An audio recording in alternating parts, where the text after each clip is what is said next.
pleasure to meet y'all at last, and welcome back to some more films I should have talked about years ago. And you know what?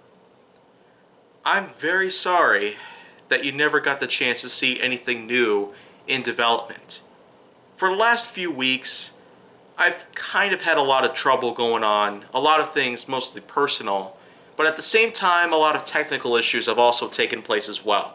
Glitches, crashes, lags, but most importantly, there was that little thing going on with my hard drive where 4 terabytes of data was so close to being obliterated into nothing.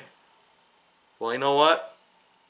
Thanks to my ingenuity and knowledge, I was able to avert this crisis once and for all. And now that I'm starting to get back my materials, I can safely say that my work here can now continue as planned. But because of this huge delay, this ginormous time gap that happened between episode 9 and whatnot, there's going to be a few new things here that'll take place. So expect a lot of new episodes with some more content revolving around different topics.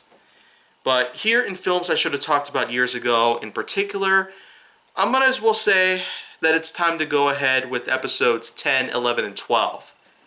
But you know what? Let's go ahead and jump over to 13. I can upload 10, 11, and 12 on some other time. Maybe as part of a pairing with another episode, so it'll technically be 4 episodes a day. When that time comes, so to speak. But until that happens, let's get on going with number 13, pretty much, as the process of trying to get all my stuff off of that other hard drive is still ongoing right now. Today is July 9th, 2021, and the time has come for me to continue on with films I should have talked about years ago by talking a little bit about another more recent, film addition to that of the DCEU, or Detective Comics Extended Universe. I've talked a bit about Suicide Squad, and, if you'll notice in, 10, 11, and 12, I talked about Aquaman. But again, we'll wait for that time to come, as I've already pre-recorded that stuff, and I'm gonna get it ready as soon as possible. But now let's go on ahead and jump to another one that came out some time ago, Wonder Woman 1984, or short, it's usually called WW84. Now, as strange of a name as that sounds for a title, and more importantly, a bit of a not so well-known trend as it is, I might as well say that this is indeed quite a good movie, by any means. It's certainly quite a big example of the current age of Detective Comics Extended Universe's big creativity flow, and also because there's lots of new things that are going in development. Because of how successful the DCEU has been over the past few years, it does make sense that they are going to continue getting bigger and better with every new adaptation of each of their heroes. As I will talk about in, the Aquaman episode, which again is one that I probably should have aired before this.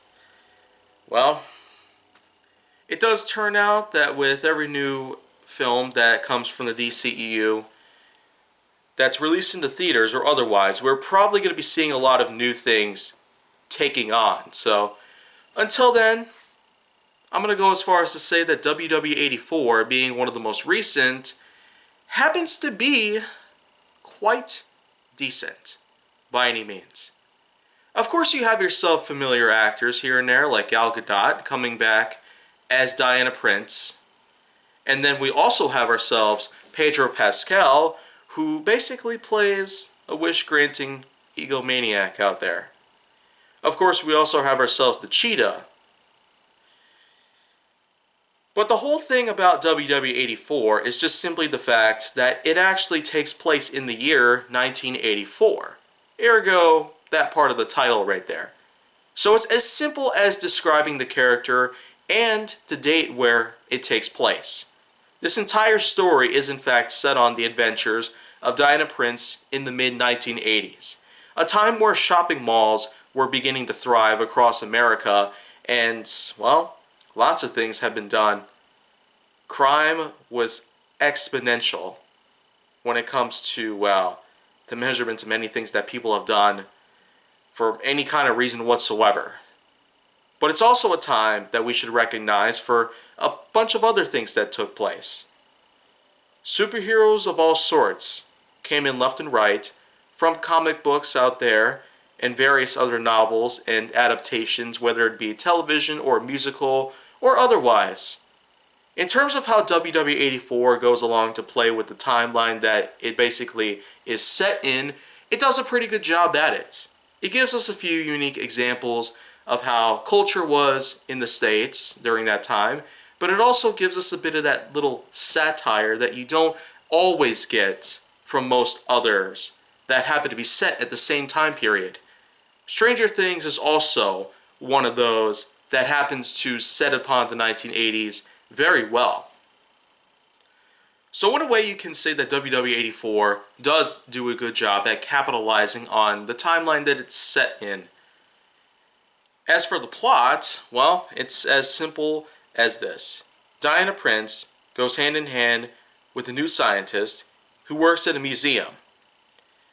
And as, well, the good old Wonder Woman that we know and love, Gal Gadot's character basically finds a lot of things that happen to do with ancient history surrounding the so-called doom that would arise if someone were able to take the power to grant people's wishes. And sure enough, Pedro Pascal's character just so happens to take this exact risk at hand and ends up granting people's wishes left and right around the world. Diana Prince goes in to attempt to stop Pascal, pretty much, but it does not turn out to be really successful. In addition to this, we would also see character development where we would eventually find another villain that goes alongside Pascal's character, which would become known as the Cheetah. Because eventually a wish is made where, apparently the character is wanting to go turn into some sort of animalistic hybrid sort of monster. And sure enough, that's basically what we get. We get ourselves a mix of both of those villains, and then some. However, though, we've also seen from the hero's side that Diana Prince simply wished to basically have an old friend back. If you're not familiar with the first Wonder Woman from 2017, only 3 years prior, then, well, you'd probably remember Chris Pines, who was in there. And it was also in Finest Hours, which is another film that I probably will talk about later on. But in terms of WW84, Chris Pines does a really good job at reprising that same old role that we would see in the other film, which takes place during World War I, or the Great War if you prefer. But in the end, the apocalypse starts, and it becomes absolutely terrifying by any means. Diana Prince goes as far as to really purge things through, and in addition to that, we would begin to see the impenetrable golden armor, which was basically taught by some sort of prophecy.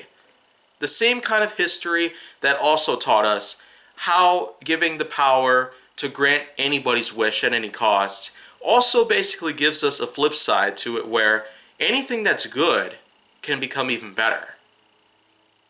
So what we get is basically the same old impenetrable golden armor with the nice sort of feathery texture, wings, the helmet, and all that good stuff. Diana Prince goes in hand to basically defeat everybody that's around and to stop Pascal from granting any more wishes. And even more so with that is the fact that Pascal's wishes end up being taken back, rendering this person completely powerless, but also to see the child once again. So you might as well say that this was basically a good attempt to turn Pascal's life back around, as this sort of greed was causing a lot of destruction and tons of cataclysms that would be found throughout the world, with climate change, natural disasters, etc. taking place. But in the end, all is resolved after Pascal reunites with the lost child, whom should have gotten more attention and love, before all that stuff happened. So what I can say about this film overall is that if I were to give this thing a score, then it's probably pretty simple. It's a good job at giving us a nice story of Diana Prince before any of the events of some of the other films have taken place, but even more so to serve as a somewhat direct sequel to that of the 2017 film. And being released only 3 years after the 2017 film, it's a bit of a healthy gap to give us a bit more of a refreshed memory based on what Diana Prince has already gone through as the same old hero that we've known and loved in Detective Comics itself. So the score I could probably go ahead and give this is 7.8. Yeah. A lot of people might actually be seeing this as a little too generous in any possible way, but I might have to talk about that right now as it turns out. But just before I do this, the reason why I'm giving this a 7.8 is simply because, well, this film pretty much has it all. Well-known actors, a nice story, some incredible character development for something that only happens in a few hours at a time, and not to mention the kind of writing that's put together into this, and also the kind of ingenuity that's put together when it comes to putting together the plot, putting together character roles, and a variety of other things that have come about. So you might as well say that WW84 might be average at some point. But you know what? I consider it to be a whole lot more than just that. A unique gem from the DCEU that actually turned out to be a box office flop at the time of its release last year. And you know what? Now I guess it's important for me to go ahead and talk a little bit about, well, why some people might think that my score is too generous. And that's simply because, well, guess what? We've been getting ourselves some info on how WW84 is actually a crappy film itself. To that I wonder why that is. I've done some research, and it turns out that there is in fact a lot of people talking about this film right now. And if there actually happens to be quite a big example, then well,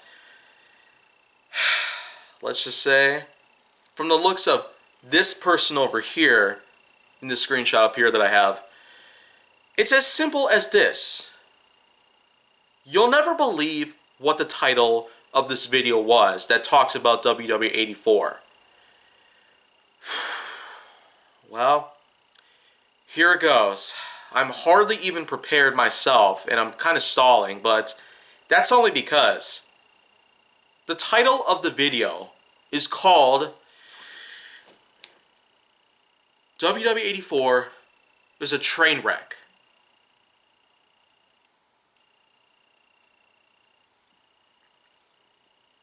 Like, what do I even have to say about this? Like, seriously? Where do I even go with this? How does this make any sense? Like, what in the world happened? You're comparing a good movie to a horrifying disaster. That's happened a lot throughout history, actually. If you especially remember things out there like the Wellington Avalanche, or even worse, the head-on collision in the Barnum and Bailey Circus. Yeah, a train wreck is a devastation, but what on earth do you have the right to compare a good movie from the DCEU to such a disaster like that? Like, it just blows my mind. What were they thinking? Like, just take those words in right now. WW84 is a train wreck. Quote unquote. Because I kind of refuse to trust my own eyes and ears with that sort of nonsense. No context could possibly justify such a horrid, bad excuse for such a thing like that. You know what, though? I feel kind of inspired by this, though. I happen to admire this sort of creativity when it comes to basic analogy being taken together and smashed to pieces. Because you know what? I feel like I got something even better right here. I got something going on right here in my mind right now. Something I have kind of been wanting to say about this, but you know what? I could come up with an even better conclusion right here. That is the worst possible comparison I've ever seen in my life. Ever. I'm dead serious right here. You're comparing a DC hero to a train wreck. Like, what is your problem? Like, think about it. Like, someone around here is going to say something similar to that. Like, I got something right here. How about this? Avengers Endgame is a Challenger explosion. That's right. We're going all the way here. We are digging to the bottom level of this trench and digging up every possible thing we could have. Leave no stone unturned. I'm pretty much comparing possibly the greatest movie of all time now to a Challenger explosion. One of the best things that supposedly had happened. One of the worst disasters to ever take place in American history and the United States space program. I'm literally comparing the greatest movie ever to that thing alone. Because you know what? If you're going to compare a DC hero to a train wreck, that's what you might as well be doing. You might as well even do something even better like this. How about what if I compared Avatar to a hypernova? Or even better, what if I compared Toy Story to that of a freaking Castle Bravo explosion? Like, what on earth kind of stupidity is this? What were they thinking? Oh my gosh. Like, what on earth? That's quite possibly one of the worst things I've ever heard in my entire life. I could never make this stuff up at any point in time. There is no way I can make this stuff up. It's right there on the web. Man. Like, seriously. I'm dragging this on because I have no idea what else to possibly say about this. One of the worst things that could ever be said in the history of humankind ever when it comes to communication. Man. Like, seriously. I'm done at this point. I'm literally done. Catwoman 2004 was quite a travesty, but now we have someone comparing a DC hero to a train wreck. And I went as far as to claim Avengers Endgame was a Challenger explosion. But that's what the problem here is. If you're going to compare a good movie to a horrible event that has happened a lot throughout our history and beyond, then I might as well do the same thing with another film, and another film, and another film, and another film, and another film, and so on and so forth. I have to calm down here, so I'm sorry about any of this. Well, anyways, if you want to see more, go down on my channel, then make sure that you like, subscribe, comment, follow me on social media, and stay on the Hollywood side.